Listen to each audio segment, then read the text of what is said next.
नमस्कार, मी मीनाक्षी बडे, तालुका तंत्रज्ञान व्यवस्थापक म्हणून आज आत्मामध्ये गेल्या 10 ते 12 वर्षापासून कार्यरत आहे. आज आपण मौजे खंडाळा तालुका श्रीरामपूर येथे सोयाबीनची शेतीशाळा घेतो आहे. तर सोयाबीनच्या शेतीशाळेमध्ये आपण कंट्रोल प्लॉट प्लस साधा प्लॉट असे प्लॉटने आज आपण BBF इथे पेरणी केलेली आहे. तसेच आज इथे आपण पक्षी थांबे आणि चिकट सापळा याबद्दल शेतकऱ्यांना मार्गदर्शन करण्यासाठी आज आपण इथे एकत्र जमलेलो आहे. आज शेतीशाळेचा 4था वर्ग. धन्यवाद. नमस्कार, मी भारती दहिमेवाळ, सहाय्यक कृषी अधिकारी खंडाळा. मी दिलीप वसंत रंदे. माती परीक्षणासाठी आम्ही सर्वांनी प्रत्येकाच्या शेतात जाऊन सुमारे 20 आकाराचा 1.5 फुटाचा खड्डा घेतला आणि बांबूच्या साहाय्याने माती काढली व इजित पद्धतीनं शास्त्रोक्त पद्धतीने माती नमुना आम्ही प्रयोगशाळेत तपासणीसाठी पाठवला. नमस्कार, माझं नाव सिद्धांत निवृत्ती जगताप. आम्ही श्री समर्थ फार्मर्स क्लब खंडाळा येथील शेतकरी आहोत. गट नंबर 254/5. तर आपण सोयाबीन सोयाबीन पेरणीसाठी पूर्वतयारीची आपण थोडक्यात माहिती घेऊ. पहिल्यांदा आपण शेत खोल नांगरले सकाळी आणि संध्याकाळी, जेणेकरून पक्षी येऊन आळ्या आणि अंडकोश वेचून घेतील. त्यानंतर 25 mm पाऊस झाला आणि त्यानंतर आपण हॅरोच्या साहाय्याने ढेकूळ बारीक करून घेतले आणि पेरणीसाठी रान तयार केले. नमस्कार, मी वंदना दिलीप रंदे, श्री समर्थ फार्मर्स क्लबचे आम्ही शेतकरी आहोत आणि परभणी 725 व्हरायटीचा मी सोयाबीन पेरणी घेतलेला आहे. मी रावसाहेब बाराजी पेनाडे, श्री समर्थ फार्मर्स क्लब.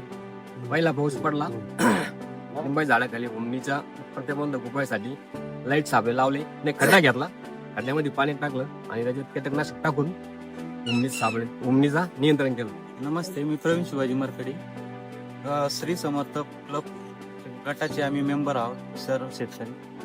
मी मुठभर सोयाबीन बियातून मुठभर दाणे घेतली.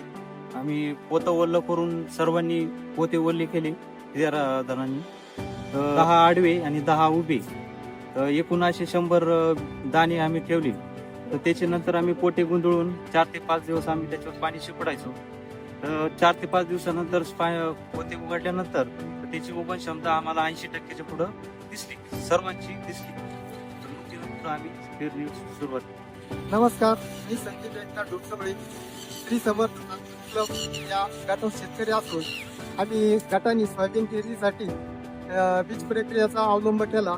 त्यामध्ये सुरुवातीला कीटकनाशकाची बीज प्रक्रिया केली व लागवडीच्या दिवशी जैविक पद्धतीची बीज प्रक्रिया केली. त्यामध्ये ट्रायकोडर्मा, रायझोबियम आणि TSB याचा वापर केला. नमस्कार, मी पूजा विशाल नगरकर, श्री समर्थ फार्मर क्लब खंडाळा येथे निमंत्रक म्हणून कार्यरत आहे. 3 ते 4 दिवस पाऊस कंटिन्यू चालू होता, त्यामुळं जमिनीत भरपूर ओल होती.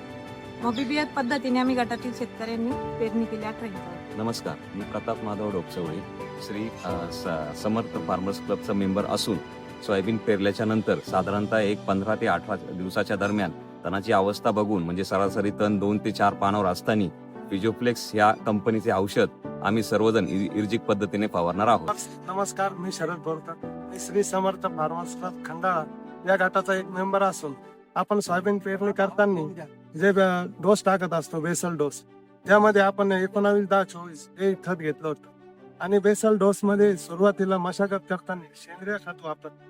सेंद्रिय खतामुळे शेतीतील कार्बन वाढून सोयाबीन पिकास उपलब्ध होते आणि पीक हिरवेगार होते. त्यानंतर आपण रासायनिक खतामध्ये पेरणी करताना बेसल डोस वापरला, 19-10-24 हा वापरला आणि तो पेरणी करताना यंत्रामध्ये टाकला किंवा काही यंत्रामध्ये नसल्यामुळे काही शेतामध्ये फुकून दिलं.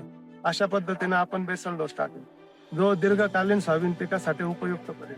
मी मदन चौधरी, श्री समर्थ फार्मर्स क्लब या आत्माच्या गटाचा चीफ व्हॉलंटियर आहे आणि आमच्या या शेतकरी गटाने पाणी फाउंडेशनच्या सत्यमेव जयते पीक स्पर्धेमध्ये सोयाबीन या पिकासाठी भाग घेतलेला आहे. तर याच्यामधल्या ज्या SOP आहेत, त्या SOPतले 3 महत्वाचे मुद्दे मला इथं आपल्या समोर मांडायचे. त्यातील एक महत्वाचा मुद्दा म्हणजे फेरोमेन सापळा. तर हा फेरोमेन सापळा आहे, याच्यामध्ये नर पतंगाला आकर्षित करण्यासाठी एक जी लेऊर लावावी लागते, तिची लेऊर लावण्याची व्यवस्था आहे. याच्यामध्ये स्पोडोप्टेरा आणि हेलिओवार्पा या 2 ज्या महत्वाच्या किडी आहेत सोयाबीन पिकावर, हे अट्रॅक्शनने ट्रॅप करण्याची याच्यामध्ये सोय केलेली. अशा पद्धतीनं कीड नियंत्रणासाठी फेरोमॅन ट्रॅपचा उपयोग होतो.